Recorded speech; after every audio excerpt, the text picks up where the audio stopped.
Welcome to Not Milk Never Milk. Subscribe if you're lactose intolerant. In this video, I will show you how to make delicious dinner rolls from scratch. First, gather your ingredients: all-purpose flour, active dry yeast, granulated sugar, salt, milk, butter, and an egg. Make sure your yeast is fresh and active.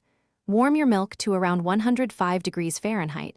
This temperature is perfect for activating the yeast without killing it.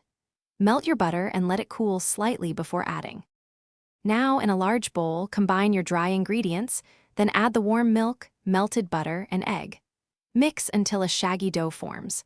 Turn the dough out onto a lightly floured surface and knead for 8 to 10 minutes.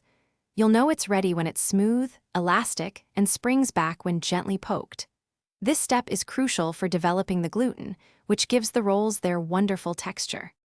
Place your kneaded dough in a lightly oiled bowl, cover it, and let it rise in a warm spot for 60 to 90 minutes, or until it has doubled in size. Once risen, gently punch down the dough to release the air. Turn it out and divide it into 12 to 16 equal pieces. Shape each piece into a smooth, round ball, tucking the edges underneath to create tension on top. Arrange your shaped rolls in a greased baking dish, leaving a little space between them.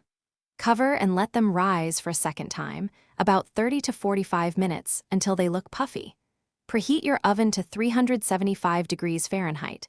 Bake the rolls for 15 to 20 minutes, or until they are beautifully golden brown. For extra shine, brush with melted butter right after baking. Remember to check the description for the Little Trees Black Ice link and other great deals. Thanks for watching. If this was helpful, leave a like and consider subscribing. See you next time.